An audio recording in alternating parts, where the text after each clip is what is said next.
We are back with another apartment tour. This one I'm really excited about.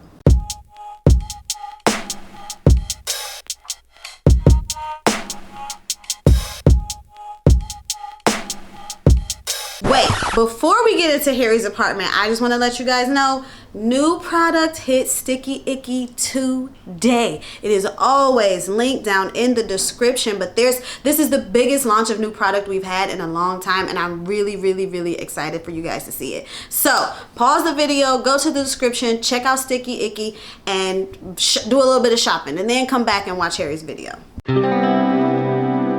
This apartment I am so excited to share with you guys. I met Harry through the power of the internet and fell in love with how cozy and warm his space is. It is completely different from mine and from any other apartment that we've shown on this channel so far. He is a vintage king. When I took like vintage king.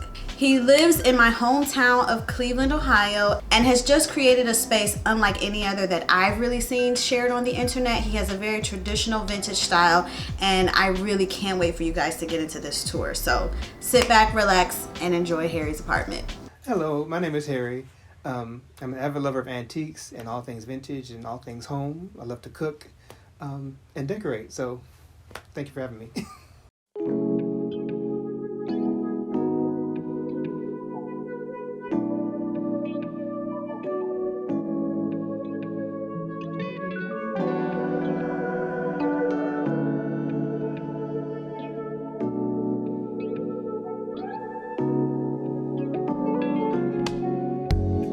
So I live here on the edge of between Shaker, on the border of Shaker and Cleveland, with my fiance in a one-bedroom, about 550, 600 square feet, and we pay $785 a month. What I do like about renting is, what do I like about renting though, is the question. So for me, renting personally, that's not a thing I ever saw myself doing. My grandmother, the house I grew up in, my grandmother, she sold it, and so we ended up here in this apartment here about maybe 10 years ago.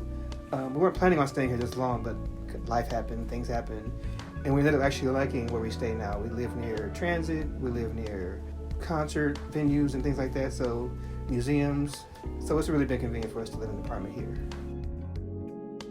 So right now we're not buying a house right now because of when we first got together, it was, you know, his life and my life coming together as one. So I had debt, he had debt. We wanted to wait till we cleared that all out before we started looking for a house to buy. But we do want to get a house very soon, sometime within the next 2 to 3 years maybe. So my decor style, if I had to define it, it would be, I guess, English country, perhaps. Like the country houses like you see in England, the big huge houses. Of course, we're not in a huge space, obviously, but I like to, you can still infuse that, whatever space you have with that same kind of enthusiasm. Also, I grew up, my grandparents raised me, so I grew up in a house full of antiques and vintage items. My grandmother always was in some dusty antique store, and I was always with her looking at things. So I think that's where I got my influence from to decorate like I do now. So DIYs, there are quite a few actually DIYs that I did in this apartment here. There's a memory board actually in our living room. I couldn't find anything to fill that wall up, so I decided to make my own, which is just basically of a board covered in fabric with ribbon. It's really simple to make. The other one I have is going to be where our TV is. It was actually a china cabinet when I first bought it, but I took one of the shelves out. Personally, I don't like seeing TVs in rooms. I know we all need to have them, and we can't live without them, but I don't like to necessarily see it in the room. So what I did was I took one of the shelves out and placed our TV in there as if you would hang it on the wall, but I hung it inside of the cabinet. There's one more in the kitchen, a small table between the stove and the refrigerator where it was such a narrow space I couldn't find anything to fill that space. But I feel like it was wasted because the only thing that sat there was the waste can for our kitchen. So I decided to make extra space where I could put a small bowl to hold like utensils and tools, measuring cups, spoons, that kind of thing. So our entryway is it's a small area. It's not really even an entryway. It's really even more so it became one because I put a bookshelf next to that, and it kind of came out into the room some. So it kind of created a niche by the door where it was a natural space for a small table, an umbrella stand, all the things you need when you come to, hooks on for your coat, that kind of thing. But it's not much of a space per se, like an entry, like a dedicated foyer or entryway. When you come further into the room, we love books, so we need a space for our books. You'll see there's 4 bookshelves in here. And it's amazing the amount of stuff you can get into a room. You would be surprised how much furniture a room swallows up. Like, it's so much you can get into a room. But most of the things in here were not, while they were bought for this room, they weren't bought brand new per se. Only one thing I think was actually bought brand new, which is a chair at the desk, which I got from Williams-Sonoma Home, and it's covered in a velvet fabric. It's called Wasabi, the color. I like it a lot. There's actually a lot of things I got on Craigslist. The chairs I got on Craigslist and the 2 sofas I got on Craigslist. I do eventually plan on recovering those later on, but for now they're fine for now. The desk and the mirrors, I actually got those at a hotel liquidation sale.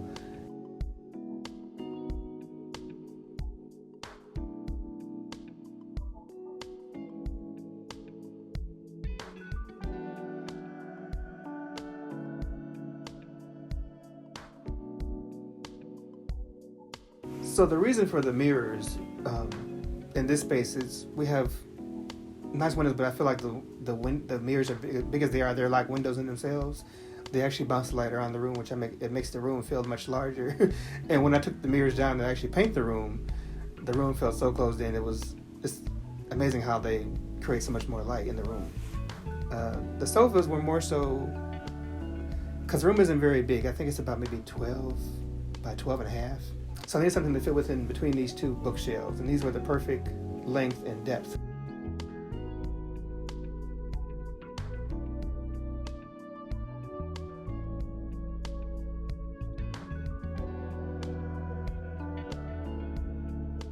So this table usually that I'm sitting next to now is actually for our bar. We love to entertain and have friends over. Of course, not right now, but when we're able to, we like to have a bar out. I feel like it's welcoming to have a bar, to have, friends come in and just help yourself to a drink if you want when you come in. So I originally wanted some chairs from Ballard Design, but they didn't have, by the time I was able to get them and saving the money for them, they weren't in stock anymore.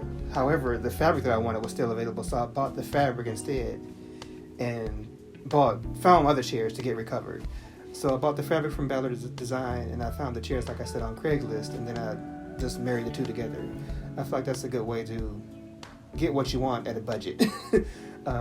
If you can't find what you need, you kind of you can make it. So this drawing, we love to collect art, and the drawing here on this bookshelf here behind me was actually a drawing of my fiance Devin when he was, I forgot what age, but they were somewhere, him and his mother was somewhere, and there was an artist where they were shopping at, and he just drew his picture on it. He got his portrait drawn right there on the spot, and he brought it here with him from Florida when he came and moved to Cleveland, and we love it. Everyone comments on that when they come in. Okay, so the paint color in this room, I chose this paint color after making a few mistakes. So originally it was white when we moved in, and then I painted it a turquoise bluish color. I thought it was going to be nice, but it's so gray here in Cleveland that it ended up making the room darker than what it really was. So I ended up getting something that kind of be sunny all the time.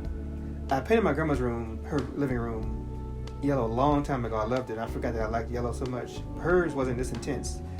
I was inspired to go this intensity, like through history. Like there's the dining room at Monticello, sorry.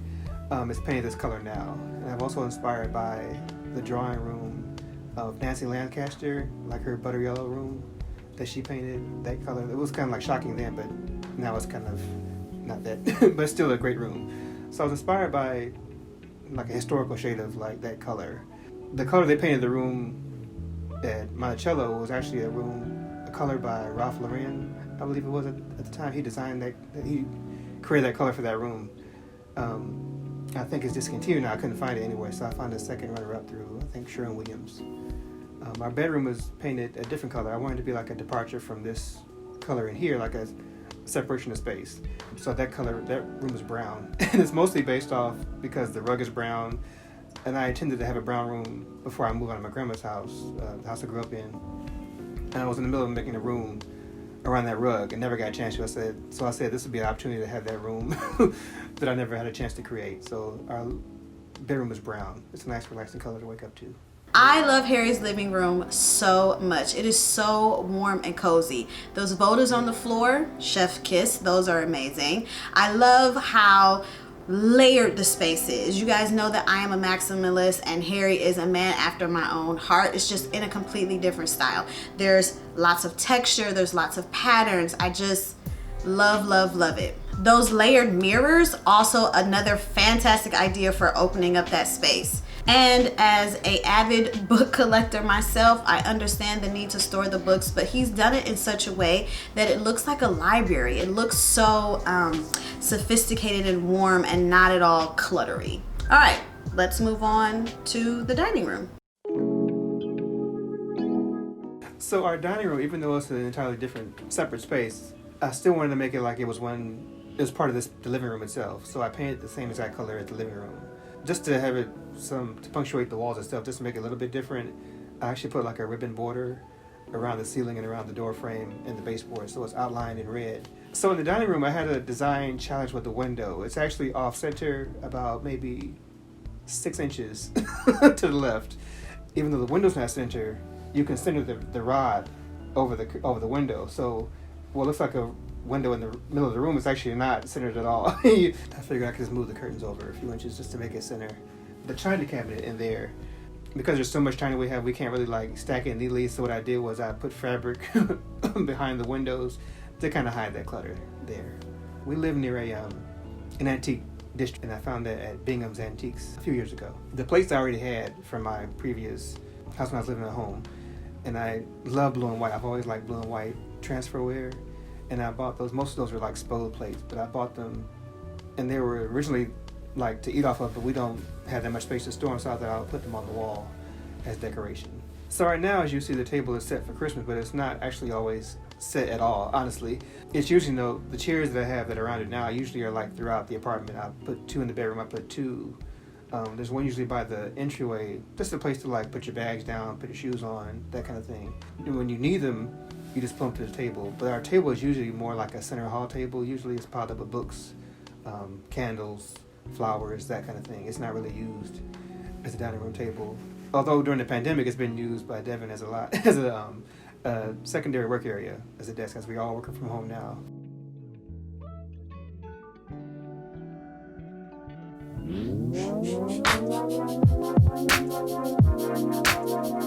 So our kitchen, our tiny little kitchen.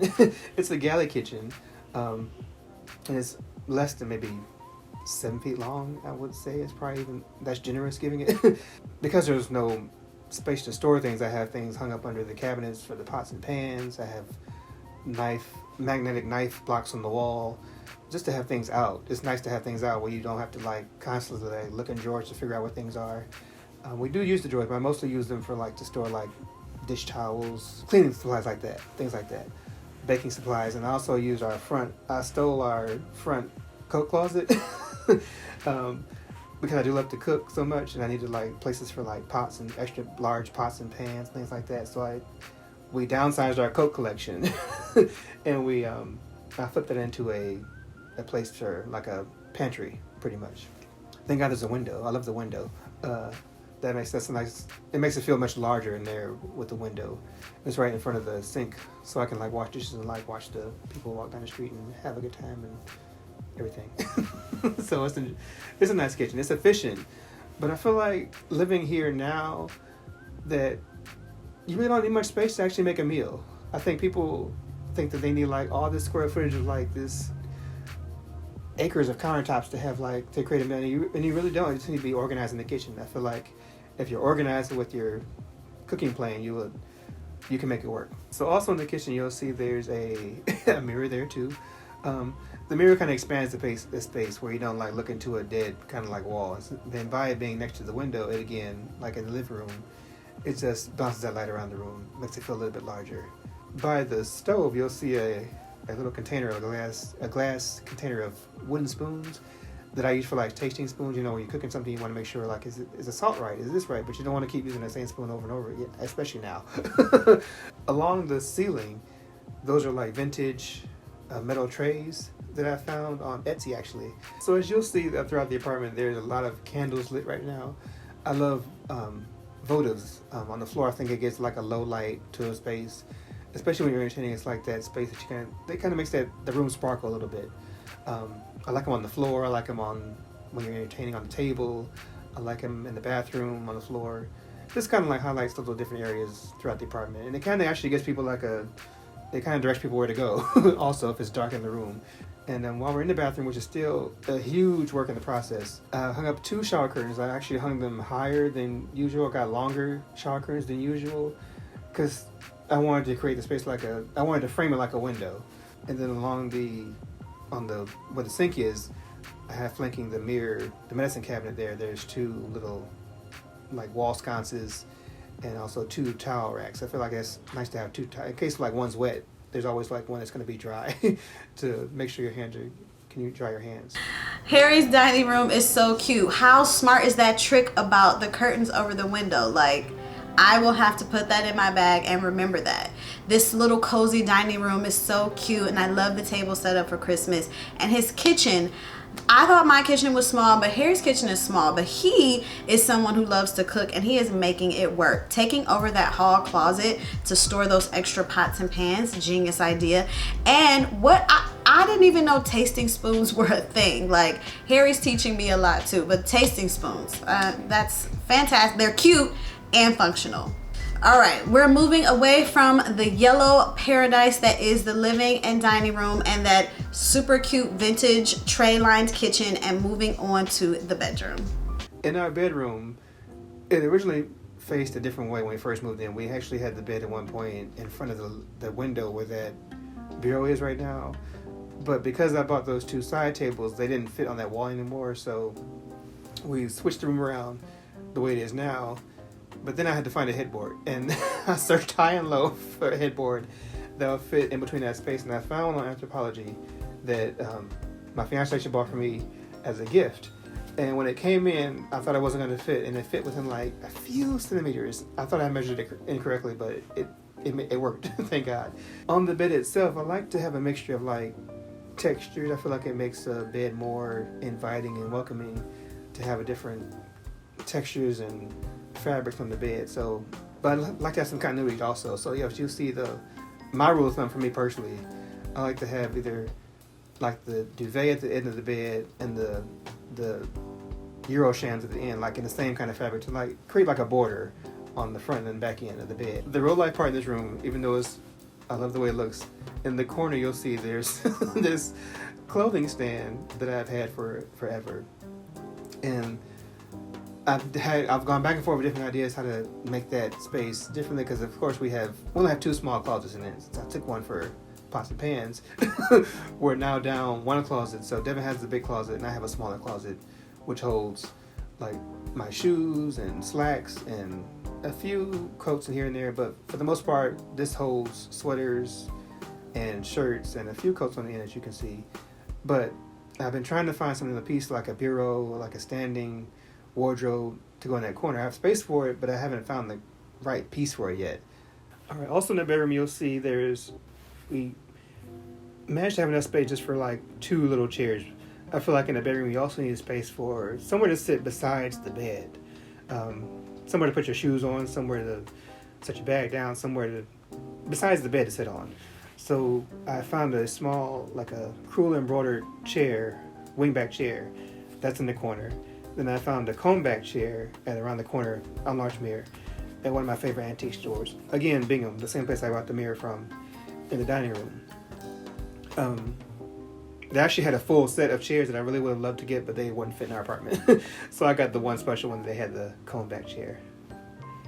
You also see plates on the wall again in the bedroom. I don't know what it is about plates on the wall. I just love plates on the wall. Those plates actually get put into good use sometimes, like during Thanksgiving. So actually, I guess that's storage for the plates on the wall. It's also art and storage. Sometimes we use it for Thanksgiving because they're brown, so they fit that. I feel like the things that you find in life, if you like it or love it per se, it'll always work no matter what. I think don't get too caught up in it not matching or it not being this or that. If you love it, there's always a place for it in your home.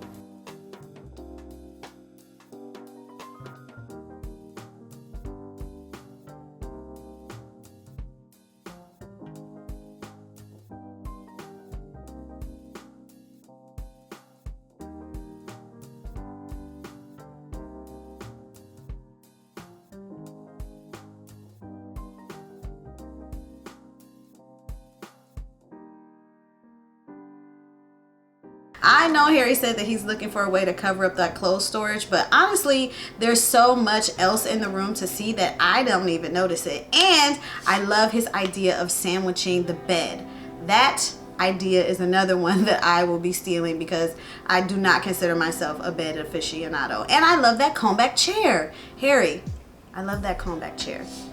All right, that was Harry's apartment. How did you guys like it? Very different, right? Vintage king. You feel what I'm saying now? Be sure to give Harry some love down in those comments and thank him for letting us see inside of his apartment. Also, Harry just started his own YouTube channel. I will be sure to link it down in the description. He promises lots of cooking videos, home decor projects. Like, definitely go check out Harry. I will put the channel and his Instagram down in the description. Thank you guys always for watching, and I will see you guys in the next one. Bye.